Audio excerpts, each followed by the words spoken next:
Industries in Cities Skylines 2 produce items to be distributed to your population and can greatly contribute to supporting your city's economy through taxes. However, until you have a thriving specialized industry providing all the necessary resources, you will find the industries need to import their demand, which cuts into their profit margins.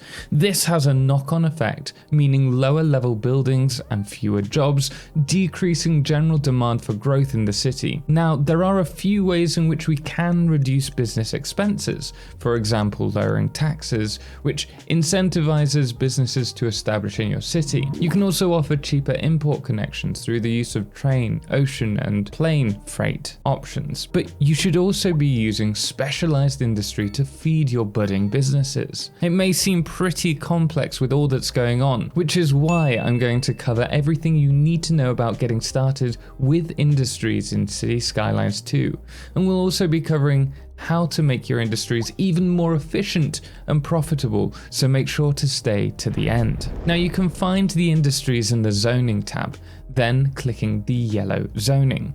These industries are fed resources from specialized industries, which can be found clicking on the nodding donkey oil extractor zone next to the pink office zoning, which is available from level 3. Specialized industries offer livestock and stone for production at level 3, and industries continue to be unlocked up until you reach oil drilling at level 8. In total, there are 9 industries available. Livestock and stone both being freely placeable. We then have the agricultural buildings that require land fertility. These are grain farms, vegetable farms, and textile farming. Unfortunately, all the industries look identical. I'd personally love to see the difference, but perhaps that'll come at a later date. We then have forestry, which needs to be placed on forest land, coal and ore, which requires the blue ore zoning, and finally we have crude oil. These can be placed on the black oil areas. Now, we can tell the demand for the above specialized areas by looking at the production tab.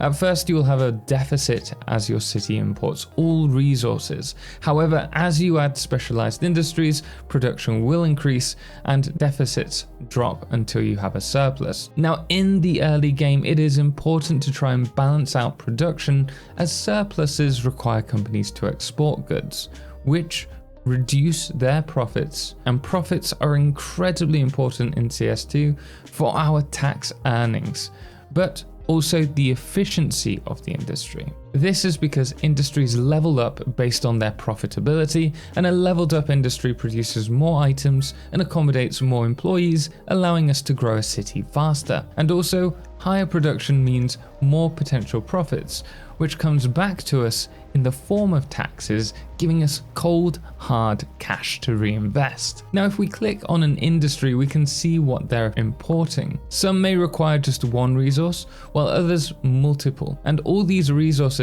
going back and forth make it incredibly important to consider transport logistics. You'll want specialized industries and highways feeding into your industry areas, and then your industries will send goods between other industries, commercial zones, and exports. So make sure to zone with that in mind. You don't want your industries in the center of a city, because you'll find that you're getting a lot of traffic there, which is going to have a knock-on effect. Now, when a company exports goods, the further the vehicles travel and the type of vehicle used all count towards the cost of exporting. When a company has a high surplus in resources, it can become expensive to export, slowing down company growth, which means companies won't level up and become super efficient. This is why it's best to keep a lower surplus of resources at first. Also, a company that cannot remain profitable may even close business, so it's important to keep tabs on this.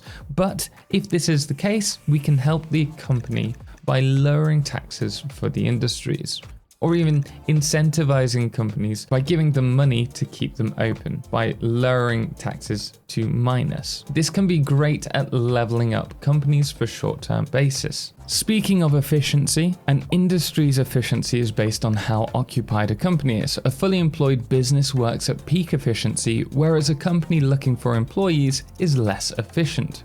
We'll also want to take into account our employees' happiness, as this also adds to the company's efficiency. So it pays to have good transport, communication, and parks. By the way, if you are interested in more guides and City Skylines content, make sure to subscribe and let me know what you'd like to see in the comments below, as I intend to be creating a lot of content on here. Now that we have an understanding of industries, let's take a look at specialized industries in particular. Specialized industries are placed down individually and then a zone is dragged out from the base building. This makes growing your specialized industries production easier, as you can increase its size as demand increases. However, for the livestock and stone quarry, you won't be able to tell the deficit of resources, as the production tab will be locked until level 4. Now you can, however, see when placing down the specialization tab the deficit, and this will give you an idea as to how big you'll need to build the area, but don't confuse the deficit for the size of land that you need, as they aren't equal. Therefore, I recommend slowly growing it to keep up with demand. Now, if a specialized industry is not profitable, it is important to note it won't grow similar to industries. However, it is impossible for a specialized industry to close down. Instead, it will just slowly reduce its production. The production tab is available from level 4 and can be found clicking your available budget. From here we have 3 sections available: materials, material goods, and immaterial goods, which I'll cover at a later stage.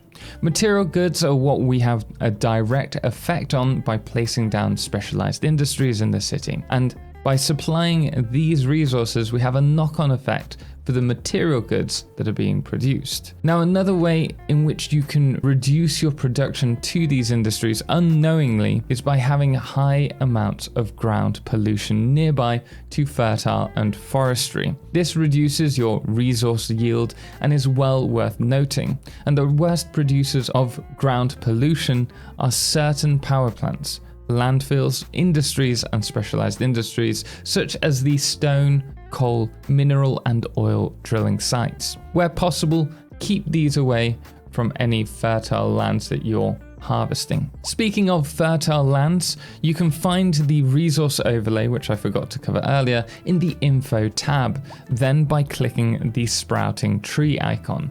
This allows you to see all resources on your map currently available, though you can discover more deposits later on. Also, you can find the ground pollution overlay in the bottom of the info tab as the ground and grass icon to give you an idea of the areas that are particularly polluted that you might want to watch out for later on. Now, the specialized industries, excluding livestock and stone quarries, will only be productive if placed on their preferred resource deposits, and as the agricultural and ore industries look identical when placed, be careful that you're not accidentally placing your resource-specific specialized industries on areas where they can't produce items, such as a vegetable farm in place of a livestock farm, or a coal mine in place of a stone quarry that's not on the nodes. Now, once you set up specialized industries, you'll want a quick network to send the resources between industries. You can use trucks and increase their efficiency by improving roads and using highways for faster travel, or alternatively, like we mentioned, you can use cargo trains, ships, and planes, and this isn't specific to exporting out of the map, but also within the map too. These forms of transportation can be much more cost efficient by connecting 2 industrial hubs together, and of course it is much more beneficial creating export links with these improved transportation options, as they'll feed more profit back into your companies. Currently, in my early access branch at the moment, there isn't a verification of a cargo line being set up. However, providing you create a looped route, it will set up. So just bear that in mind if that hasn't been fixed. I do expect them to add the cargo line in at a later date. Now, we've already touched on tax breaks to help the growth of a company, but this also incentivizes that one industry. But it is also important to try and use a mixture of all the specialized industries during your playthrough, because it allows us to unlock the various signature buildings. Now, these offer broad boosts to your industries. The dairy farm, for example, unlocks a plus 2% industrial efficiency citywide, as well as a 2% increase in export profits citywide. So that's pretty powerful on the whole. But when you combine that with things like the paper factory, which increases industry efficiency by a further 5% citywide, it can be really beneficial, especially with other buildables too. So even if you don't plan on using much of a particular specialized industry, it can be beneficial at least to unlock all the specialized signature buildings in your playthrough. Now, the other buildables that I mentioned, they're the technical university. This increases the efficiency of industrial companies. You also have the Geological Research Center in the Education tab, which helps discover larger underground deposits of ore and oil. You have the Large Hadron Collider. Now, this increases the demand for electronics, which could make it beneficial to companies in your city that are electronics based. And then you have the City Hall and Central Banks in the Policing tab. Both lower the price of imported goods, and the Central Bank also increases export profits. And then we have the Space Center, which increases the effectiveness of all your industries. So definitely consider unlocking them if you're focusing on an industrial city and wanting to optimize your production and your profits. Now, if you found this video helpful, please do hit the thumbs up and make sure to subscribe if you want to see other City Skylines guides like this to help you build more efficiently in your cities. But until next time, thank you so much for watching, and thank you to all of our amazing supporters on Patreon, most notably our Solar Eclipse patrons, James Irwin, Firefless and Treble, as well as our Lunar Eclipse patrons, the Calamity, Ben, Star and That Dude AW, as well as our Blood Moon of the day, which today is the Viking Brit. Until next time, as always, ciao for now.